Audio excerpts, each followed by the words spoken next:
अस्सलामुअलैकुम वरहमतुल्लाहि वबरकातुह। कैसे हैं आप लोग? अल्हम्दुलिल्लाह मैं खैर आफियत के साथ हूँ। उम्मीद करता हूँ आप लोग भी बखैर होंगे। चलिए शुरू करते हैं अल्लाह ताला का नाम लेकर के। आज की सबसे बड़ी ख़बर तो ग्रीनलैंड के ताल्लुक से ही है कि अब डोनाल्ड ट्रंप खुल करके दावा कर रहा है और नेशनल सिक्योरिटी का बहाना बना रहा है। तो इस पर बात करेंगे और फिर जो है रशिया यूक्रेन जंग के ताल्लुक से बात करेंगे और पाकिस्तान और लीबिया के ताल्लुकात पे बात करेंगे। और लीबिया के साथ एक हादसा हो गया है तो उस पर बात करेंगे। तो चलिए मैं आप लोगों को पहले यही दिखा देता हूँ अल जज़ीरा, लेकिन उससे पहले जो है ग्रीनलैंड के ताल्लुक से मैं बता देता हूँ। अल जज़ीरा में अभी ये नहीं है। तो कल जर्नलिस्टों ने सवाल किया डोनाल्ड ट्रंप से कि ग्रीनलैंड में आपने स्पेशल इन्वॉय जो है कर दिया, अपॉइंट कर दिया है, जबकि ये तो डेनमार्क के जो है ये है कोपेनहेगन, डेनमार्क के ये जो है ऑटोनोमस रीजन है। तो आपको स्पेशल इन्वॉय भेजना भी था तो डेनमार्क भेजना था, आप ग्रीनलैंड क्यों भेज दिए? तो उसने फिर वही कि हमारा नेशनल सिक्योरिटी थ्रेट है, ये है वो है, ये सब बहाना वहाना लगा करके दावा एक लिहाज से ठोक दिया है। अब ये यूरोप वाले बिल्कुल परेशान हैं कि एक से तो पहले परेशान थे ही, अब दो से परेशान हो गया। इधर रशिया जो है ये हम लोगों को इधर से दबाया जा रहा और इधर अमेरिका जो है ये इधर से दबाया जा रहा है। देखिए ये आइसलैंड अलग है और ये ग्रीनलैंड अलग है, ये बात समझ लीजिए। और ग्रीनलैंड में कोई ग्रीनरी नहीं है और आइसलैंड में कोई बर्फ़ नहीं है, ये भी समझ लीजिए। लेकिन नाम से जो है आप धोखा मत खा जाइएगा।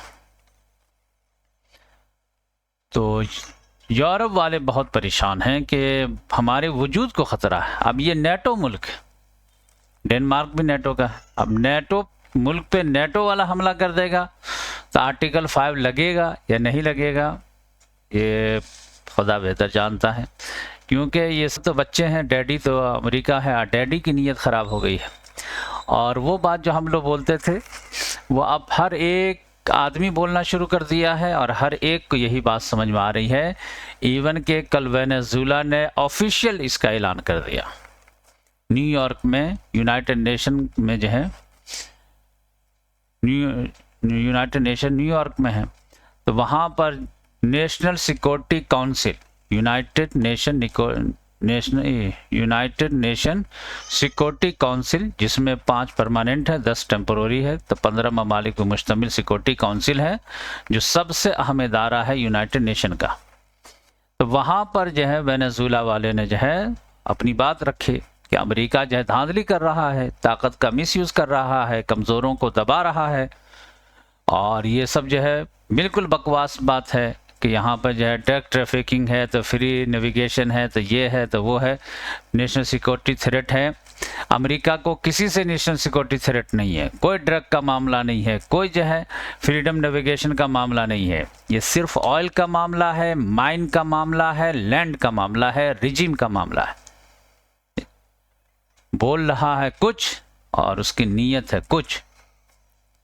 वो सिर्फ वेनेजुएला को नहीं हड़पना चाह रहा, वो पूरे कॉन्टिनेंट को हड़पना चाह रहा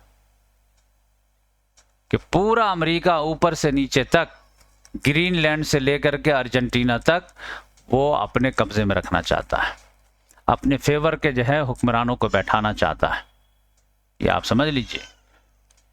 तो ये सारे लोगों को उसने वार्न किया कि आज मैं ज़द पे हूं तो खुशगुमान मत होना, चिराग सभी के बुझेंगे, हवा किसी का नहीं, लिहाजा सब लोग मिलजुल करके लगाम दो, तब तो ठीक है, वरना बस अपनी बारी का इंतज़ार करो।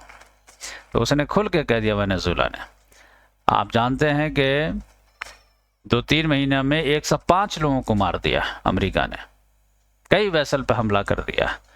बेचारे मछुआरे लोग आप जो है डर से जो है मछली पकड़ने नहीं जाते हैं। उसने कहा है कि कोई इंटरनेशनल कानून में जो है ये सब नहीं लिखा हुआ, इवन के अमेरिका के डोमेस्टिक लॉ में ये इजाज़त नहीं है। विदाउट कांग्रेस के परमिशन के उसने जंग छेड़ दिया है। अब वेनेजुएला ने अपने यहाँ भी एक सख्त कानून पास किया है, इस हालात में जो भी अमेरिका का साथ देगा उसको वर्ष पनिशमेंट दी जाएगी। तो ये आप देख लीजिए। हर एक को प्रॉब्लम है, ये ग्रीनलैंड को प्रॉब्लम है, कनाडा को प्रॉब्लम है, पनामा को प्रॉब्लम है, मैक्सिको को प्रॉब्लम है, हर को ही। इसको तो समझिए कि वो अपना घर समझता है या अपना बैकयार्ड समझता है। और यूरोप वालों को भी बात समझ में आ गई है कि अमेरिका की नीयत खराब हो रही है। जहां जहां वाइट क्रिश्चियन है उसको अपना वो समझ रहा। तो इस लिहाज से आप देखेंगे कि ये जो वेस्टर्न हेमिस्फीयर है, इसमें तो बस ये है कि इसमें तो किसी का गुजर ही नहीं। यहाँ के लोग अपने मर्जी से जिससे चाहे तजारत करें, ये भी गवारा नहीं है कि आप जो है चाइना का जहाज से सामान मंगाएं और जो है वहां से लेकर आए। नो नो, रशिया से नहीं, मेरी परमिशन के बगैर नहीं चलेगा। ये यहाँ पर हम जो बोलेंगे वैसे करना आपको। यूरोप में वो चाह रहा है कि वाइस क्रिश्चियन सुप्रीमेसी होनी चाहिए, और नहीं तो कम से कम हर मुल्क में अपोजिशन पार्टी जो है वो अमेरिकन फेवर का होना चाहिए। ये देखिएगा कुछ दिनों के बाद हर मुल्क में एक पार्टी खड़ी हो जाएगी जो अपोजिशन का रोल अदा करेगी, और वो उसको बैकिंग होगा डोनाल्ड ट्रंप का। या तो वो जीत जाए तो तब तो पूरा मुल्क ही उसके हवाले है। यानी अगर जो है यहाँ से जो है, अगर पोलैंड है सपोज, अब उसको जो है बिल्कुल सस्ता गैस तेल मिल रहा है यहाँ से रशिया से, लेकिन अमेरिका कहेगा नहीं नहीं, यहाँ से अमेरिका से गैस तेल मंगाओ चाहे 4 गुना महंगाई क्यों ना हो। तो ये पोलैंड वाले अमेरिका को तरजीह देंगे बनिस्बत रशिया के। यूरोप की जो तनज़्ज़ुली तेजी से हो रही है उसका मेन रीजन ही यही है कि ये जो बाइडेन ने रशिया से लड़ाई करवा दिया, और ये लोग जो है चाइना से जो थोड़े से लड़ाई टक्कर ले पा रहे थे, उसकी वजह क्या थी? उसकी वजह यह थी कि इन लोगों को रशिया से सस्ता गैस मिल जाता था, पाइपलाइन के जरिए से आ जाता था, तो उसकी कॉस्टिंग बहुत कम हो जाती है, बहुत कम। पाइपलाइन के जरिए से लाएंगे तो, अगर जहाज से पहुंचाएंगे तो बहुत महंगा हो जाता है। तो अब यह है कि चाइना को जो है जहाज वगैरह से मंगाना पड़ता था, रशिया से, कतर वगैरह से, और इन लोगों को फॉरेन पाइपलाइन से जो है आ जाता था। तो इन लोगों को मैन्युफैक्चरिंग कॉस्ट वगैरह बहुत कम पड़ता था। कोई भी गाड़ी बनाना है, 4 व्हीलर ये वो बेचना है, तो अब जो है यहाँ पर लेबर सस्ता है तो यहाँ पर गैस सस्ता रहता था, ऑयल सस्ता रहता था, जिसके वजह से ये चाइना को आराम से टक्कर दे पा रहे थे। अब ये हुआ है कि 2022 के बाद इन लोगों ने अपने पाँव पे कुल्हाड़ी मार लिया है, बल्कि कुल्हाड़ा मार लिया है, बल्कि कुल्हाड़ा पे पाँव मार दिया है कि हम रशिया से खरीदेंगे ही नहीं। तब रशिया से नहीं खरीदेंगे तो कहाँ से खरीद लेंगे? मिडिल ईस्ट वाले के तो कस्टमर पहले ही से फिक्स हैं, उनके पास उतना है भी नहीं। ईरान से खरीद नहीं सकते तो कहाँ से खरीदेंगे बताइए? अमेरिका कह रहा आइए हमारे पास, पूरा अटलांटिक क्रॉस करके हम पहुंचा देंगे आपको, बस ये है कि 10 गुना ज़्यादा महंगा मिल जाएगा, क्या फ़र्क पड़ता है। अब यहाँ से जो गैस महंगा मिलेगा, जो 10 रुपये मिल रहा था वो 100 रुपये मिलेगा, तो कोई भी प्रोडक्ट का कॉस्ट बढ़ जाएगा कि नहीं बढ़ जाएगा? तो लेबर कॉस्ट भी ज़्यादा है और फिर जो है एनर्जी कॉस्ट भी ज़्यादा रहेगा, तो चाइना को टक्कर दे पाएंगे? तो ये लोग तो अपनी बेमौत मर रहे हैं। और अमेरिका कह रहा नहीं, अगर हमारा साथ चाहिए तो फिर ऐसा ही करो, तिजारती ताल्लुकात रशिया से कम करो, ये चाइना से कम करो, रशिया से कम करो, और हमसे बढ़ाओ। हमसे एनर्जी भी लो, हमसे फिनिश प्रोडक्ट भी लो। कोई गाड़ी खरीदनी है तो रशिया की क्यों खरीदोगे, हमारे यहाँ के खरीदो। कोई जो है एग्रीकल्चर प्रोडक्ट खरीदना है तो दूसरी जगह से क्यों मंगाओगे, हमारे यहाँ से मंगाओ। तो ये मामला है। तो यूरोप वाले परेशान हैं कि एक तो डोनाल्ड ट्रंप जो है अंदर से खोखला कर रहा है, जॉर्जिया मेलोनी को अपने फेवर में कर लिया है, विक्टर ओरबान को अपने फेवर में कर लिया है, पोलैंड के डोनाल्ड टस्क को अपने फेवर में कर लिया है। लेकिन अभी तो देखिए कि चेकोस्लोवाकिया, चेक रिपब्लिक वगैरह को ने फेवर में किया। क्या अगरचे ये लोग भी यूरोपियन यूनियन से जो परेशान हैं, लेकिन इन लोगों की आइडियोलॉजी जो है वो एक्सट्रीमिस्ट वाली नहीं है, जिसकी वजह से ये लोग यूरोपियन यूनियन वाले से भी नाराज़ हैं और अमेरिका से भी नाराज़ हैं। वरना आप कहते कि भाई चेकोस्लोवाकिया भी अमेरिका के फेवर में होना चाहिए था, चेक रिपब्लिक भी होना चाहिए था। तो इन लोगों की आइडियोलॉजी जो है कम्युनिस्ट आइडियोलॉजी है, और डोनाल्ड ट्रंप की जो है वो राइट विंग की आइडियोलॉजी है। तो इस वजह से थोड़ा सा डिफरेंस है। तो अमेरिका अभी देखिए कि दादागिरी कर रहा है, और इसी दादागिरी की वजह से वो रशिया को यूक्रेन में थोड़ा सा नरम हाथ रखे हुआ है। और इधर पुतिन जो है यूक्रेन में जो है वो मुज़ाकरात पे मुज़ाकरात, यूक्रेन वाले तो सर पकड़ के बैठ गए हैं कि ये कैसा आदमी है पुतिन, कि हिलने के लिए ही तैयार नहीं है। मुज़ाकरात का मतलब क्या है? मुज़ाकरात का मतलब ये है कि कुछ आगे बढ़ो, कुछ पीछे हटो, कुछ लो, कुछ दो, बात तय करो। ये तो हिलता ही नहीं है, तो क्या बात करेगा आदमी उससे? तो वो इस तरह का मान। अब पुतिन कह रहा हमें हिलने की क्या जरूरत है, मैदान में जीत रहा हूं तो मैं क्यों हिलूंगा? वो तो तुम, अगर ऐसा लगता है कि तुमसे गलती हो गई या तुम ताफी चाहते हो तो ठीक है, जो मैं डिमांड करता हूं दे दो तो मैं तुमको मारना बंद कर दूंगा, वरना तो मैं ताकत के जरिए से डॉनबास ले ही लूंगा, तो टेंशन क्या? और जब ताकत के से लूंगा तो फिर उतना ही क्यों लूंगा? इसी वजह से आप देखिए कि बहुत माइंड गेम चल रहा है। तो आप थोड़ा सा गौर करेंगे तो आपको बहुत मज़ा आएगा। ये 4 इलाका है ना, ये डॉनबास कहलाता है, लुहांस है, डोनेस्क है, ज़ेपोरिज़िया, खिर्सोन है। अब इसमें जो 12% जो है बचा हुआ है, और इसमें ज़्यादा बचा हुआ है, तो इसको कहता कि चलो इसको जहाँ तक है वहीं तक खींच दो, कोई मसला नहीं। लेकिन ये जो डॉनबास में 12% है न, तो ये यहाँ तक हमें दे दो और ये पूरा डॉनबास हमारा हो जाए। अब ये ज़ेलेंस्की को लगता है कि ये 12% हम फ्री में कैसे दे दें, जो जीत लिए हो उसकी तो बात समझ में आती है, लेकिन जो नहीं जीते हो वो भी तुमको दे दें, ये तो बिल्कुल ही बेगैरती वाली बात हो गई। उसमें दस्तखत भी कर दें हम लोग। How can it's possible? एक गैरतमंद इंसान से कैसे तुम जो है ये एक्सपेक्ट भी कर सकते हो, उम्मीद भी कर सकते हो? तो अब यह है कि ज़ेलेंस्की, पुतिन कहता है कि नहीं दोगे तो हम ताकत के जरिए से ले लेंगे। तब भी बात समझ में आती है ज़ेलेंस्की को कि अच्छा ठीक है, तो ताकत ही के जरिए लेना है तो लो, ताकत के जरिए से कम कुछ तो तुम्हारा नुकसान भी होगा। बेगैरती के नाम में तो हमारा नहीं लिखाएगा कि अपने हाथ से 12% दे दिए, जो अभी हारे भी नहीं तो वो भी दे दिए। तो अब उसके तोड़ के लिए, प्रेशर के लिए, दबाव के लिए पुतिन क्या करता है कि ये 12% की तरफ ताकत ही नहीं लगा रहा, बल्कि वो इधर कभी भाग रहा तो इधर भाग रहा, तो कीव पे अटैक कर रहा, तो खार्किव पे अटैक कर रहा है, कभी सुमे रीजन पे अटैक कर रहा है। अब पुतिन, ज़ेलेंस्की कहता है कि अरे इधर ट्राई करो, चाहे जीतो या हारो, और जीत भी जाओ तो ठीक है ले लो इसको, तुम तो कह रहे हो बिना जो है जीते दे दो। अब पुतिन भी माइंड गेम खेलता है, वो इतना बड़ा पॉलिटिशियन है, आप जानते ही हैं, 25 साल से हुकूमत कर रहा है।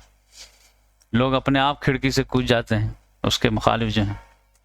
वो कहता कि इसको रहने दो, ये 12%, ये तुम्हारे नाक का मसला है ना, तो इसको जो है दिमाग का मसला बना रहे हो, और अभी हम इधर मारेंगे, सुमे रीजन पे अटैक करेंगे, तो खार्किव में अटैक करेंगे, तो उड़ीसा में अटैक करेंगे। अब सारे यूरोपियन जो है वो समझे कि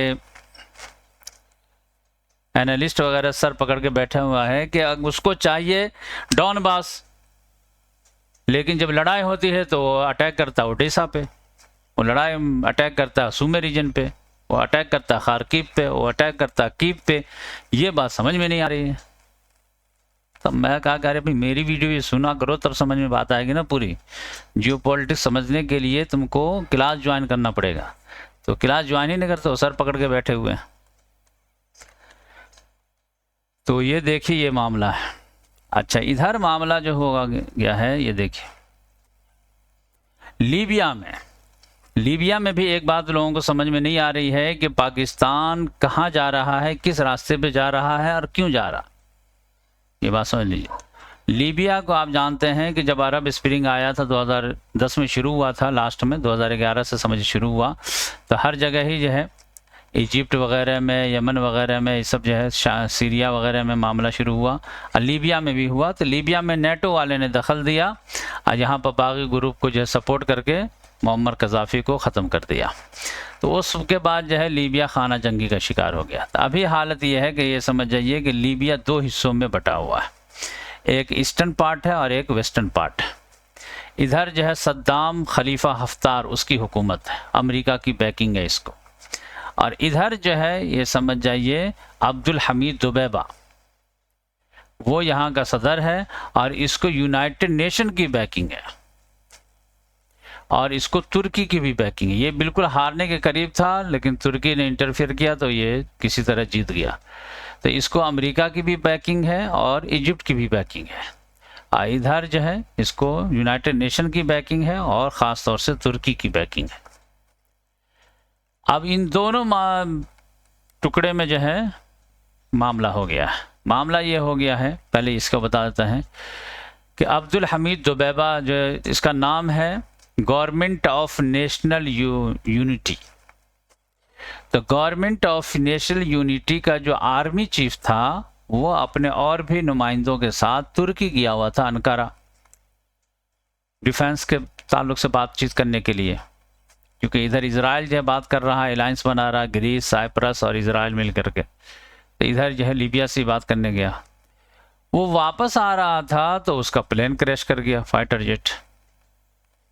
तो 4 जो मर गए हैं, 3 और जो क्रू मेंबर वगैरह। एक हादसा, बड़ा हादसा, आर्मी चीफ का मर जाना मामूली बात नहीं है। ये तुर्की के लिए भी एक बड़ा झटका है। अब ये जो है समझिए टेक्निकल ख़राबी की वजह से हुआ है या किसी के सबोटाज की वजह से हुआ है, ये तो तहकीक के बाद ही पता चलेगा। तो ये ये हादसा बता दिया। इधर दूसरा जो ये मामला है, ये यूनाइटेड नेशन की तरफ से समझिए कि ये जायज़ हुकूमत नहीं है, लीगल हुकूमत नहीं है। इसी वजह से यूनाइटेड नेशन की तरफ से इस पर जो है आर्म एम्बार्गो लगा हुआ है कि कोई भी मुल्क इन लोगों से ख़रीदो फरोख्त हथियार का ना करे। फिर भी लोग करते हैं, तो अब ठीक है, कोई भी करता है। लेकिन पाकिस्तान ने अभी खलीफा हफ्तार से $4 बिलियन का जो है डिफेंस पैक्ट किया है।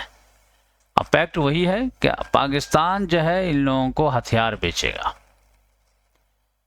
तो ये आप देख लीजिए। तो 2 चीज़ है, एक तो पाकिस्तान इतना डेस्परेट सिचुएशन में है, पैसे की इतनी सख्त ज़रूरत है, IMF के तरफ से इस कदर शदीद दबाव है कि एक्सपोर्ट बढ़ाओ, कुछ भी बेचो। इंपोर्ट से काम नहीं चलने वाला है। कर्जा लोगे लेकिन सधाओगे कब? बाल से ज़्यादा तो कर्ज हो गए। तो वो जो है कहा कि चलो बेच देते हैं, इधर ही जो है कुछ गोली बारूद या फिर जेट वगैरह बेच देते हैं। तो पाकिस्तान समझ जाइए कि यूनाइटेड नेशन का एम्बार्गो का उल्लंघन कर रहा, उसके जो है सैंक्शन का जो है पास लिहाज नहीं किया जा रहा।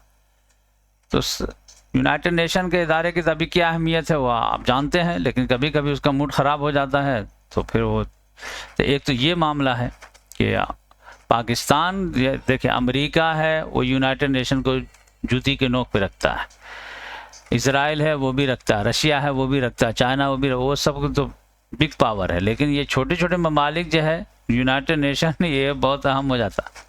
फिर भी पाकिस्तान हिम्मत किया है। अब वो चाइना की तरफ से हौसला अफजाई हुई होगी कि कोई मसला नहीं, अगर कुछ होगा तो हम सिक्योरिटी काउंसिल में तुमको बचा लेंगे, चलो आगे बढ़ो। तो एक तो ये है।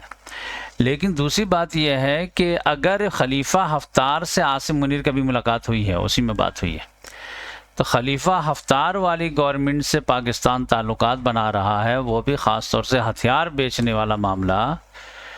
तो फिर तुर्की से इसका मतलब यह है कि मूड खट्टा हो सकता है, क्योंकि तुर्की के जो है वो वेस्टर्न पार्ट के जो है वो सपोर्ट है।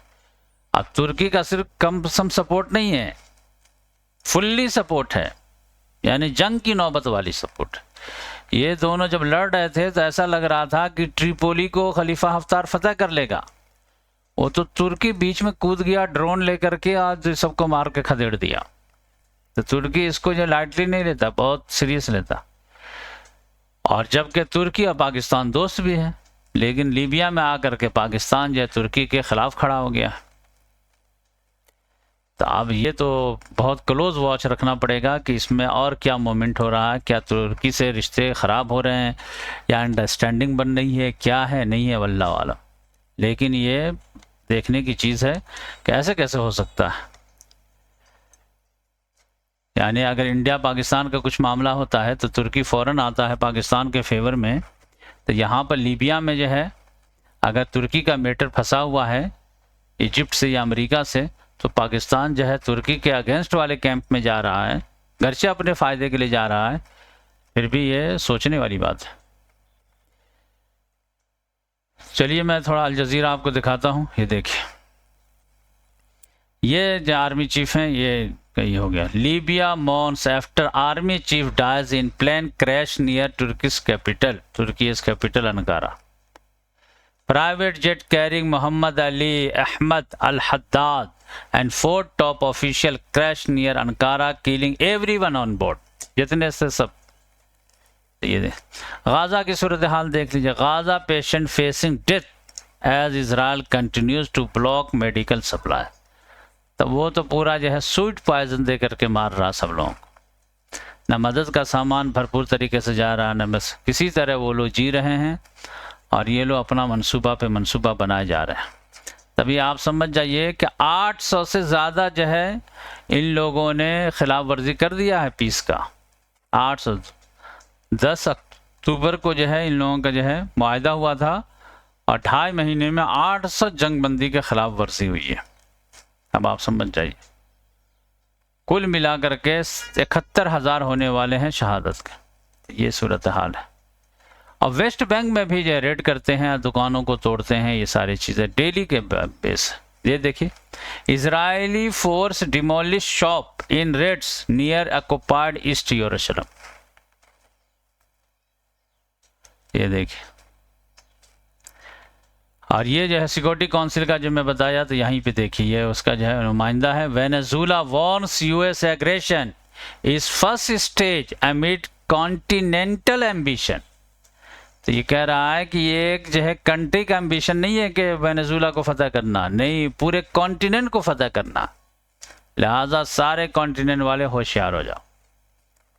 लेकिन वही है कि बिल्ली की गर्दन में घंटी बांधेगा कौन।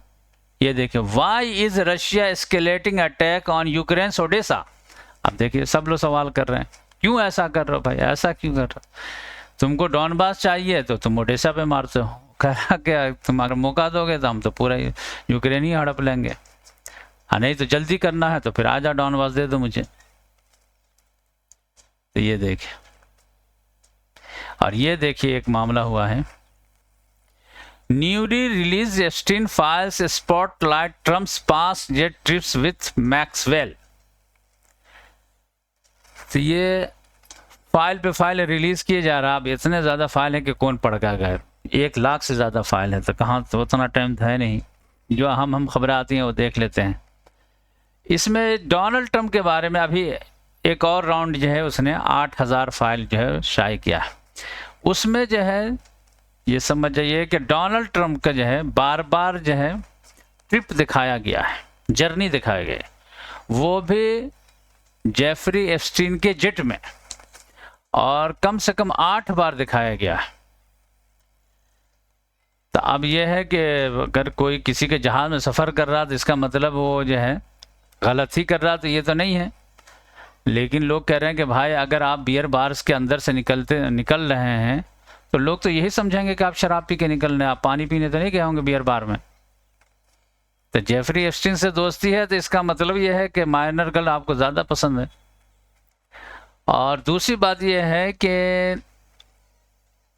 ये रिलीज होने से डोनाल्ड ट्रंप को प्रॉब्लम यह है कि उसने 2020 के इलेक्शन में कहा था, या 24 के इलेक्शन में, कि ये बात गलत है कि मैं जेफरी एप्स्टीन के फाइटर जेट में कभी घुमा हूं या ऐसे जेट में घुमा हूं। मेरी दोस्ती थी लेकिन उसके जेट में मेरा सफर नहीं हुआ। तो ये जो है वो, अब ये फाइल जो निकला है इससे पता चलता है कि उसने झूठ बोला। और अमेरिकन पॉलिटिशियन जो है झूठ तो बोलते हैं लेकिन पकड़े जाते हैं तो इसकी बहुत ख़तरनाक कंसिक्वेंस रहती है। और समझिए कि ये जो है डोनाल्ड ट्रंप जो है वो कितना भी झूठ बोले, लेकिन उसका मेन वोटर जो है वो क्रिश्चियन, कट्टर क्रिश्चियन जो है, मजहबी लोग। तो वो मजहबी लोग तो समझिए कि ये झूठ सच को थोड़ा सा अहमियत देते हैं कि हमारा लीडर झूठ कैसे बोलेगा। तो इस लिहाज से डोनाल्ड ट्रंप के लिए ये मुश्किल हो सकती है। देखिए क्या होता है फिर भी। तो ये चंद बातें थी जो मैं सोचा आप लोगों शेयर कर दूं।